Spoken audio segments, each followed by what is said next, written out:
अमरावतीच्या डफरीन जे रुग्णालय आहे त्या ठिकाणी की नाही म्हटलं रातच्या पोटात एक दुर्दैवी घटना घडली.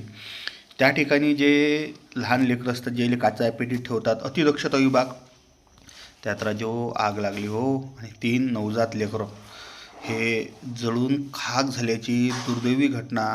एकदम असं सकून जशी माहीत झाली ना तर मन असं एकदम दुःखी होऊन गेलं या दुर्दैवी घटनेच्यानं. जे पालकवर्ग की बा पोरगं झालं पोरगी झाली जे आनंदात होते त्याच्या आनंदाले एकदम विरजन पडून गेलं. एवढी भयानक घटना झाली आणि त्यात 3 लेकरेचा होरपळून दुर्दैवी घात झाला हो. ह्या भयानक घटनेच्यानं आज संपूर्ण अमरावती हादरली असून या ठिकाणी सकाळी सकाळी काँग्रेस नेत्या यशोमतीताई येणं भेट दिली. नेमकं काय झालं ते पहा.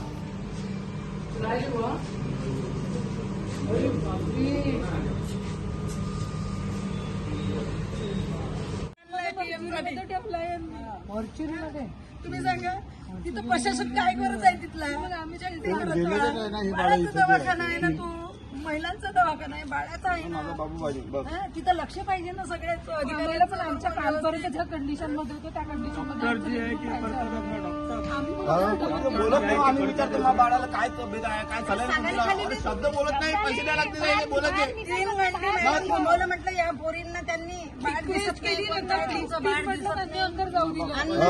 त्यांना किती रिक्वेस्ट करायला लागले तसं पाहू द्या म्हणून अंदर जायसाठी. 7 वाजेपर्यंत माहित नव्हतं, 7 वाजेपर्यंत माहित नव्हतं बाबू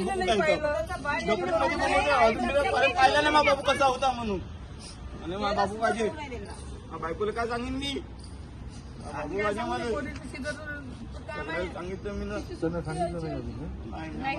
बायको काय करण बायकोचं काय तुम्हाला काय ऍक्शन घ्यायची याच्यावर आम्हाला आम्ही नागपूर शिफ्ट करायला तयार होतो. त्यांनी म्हटलं तेव्हा डफरीनवाल्यांनी काय म्हटलं त्यांनी मग नंतर की इथं फॅसिलिटी अवेलेबल झाली तेव्हा सोयच नाही. तुम्ही तर कशाला ठेवला तुमच्याकडे इलाज नाही होत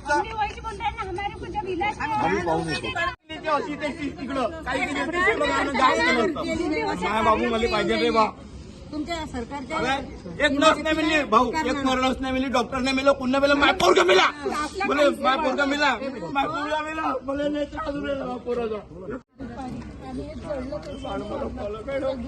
केव्हा भरती होतं केलं होतं भरती केलं सर. किती वर्षाचा होतं तू? 10 वाजता कालच झाला माझ्या बाळाचा जन्म. आम्हाला इकडे रेफर तुला कोणी सांगितलं? माझा तुमची मिसेस होती? माझ्या मिसेस सांगितलं नाही ते तर अजून बेकार तब्येत खराब होऊन जाईल. माझी मिसेस डफरीन मध्ये आहे, तिला सांगितलं नाहीये. ऍडमिट होतं ना म्हणजे मा पोरगा झाला मध्ये तुमची जाण झोपलं 3 वाजता मला माहित पडलं आग लागली आहे म्हणून. पण मा पोरगा मरम पावलं ते मला माहित नव्हतं त्याच्या आहे म्हणून. सगळे जे पोरगे वाचून होते मला माहित नाही पडलं. 7-8 वाजतापासून मी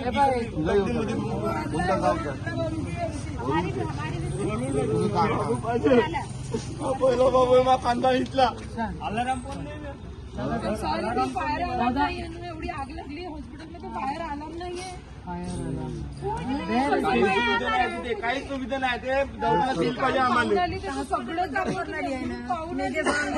पार्सलचं काम करतो मी, दादाजी पार्सल डिलिव्हरी बॉय आहे मी.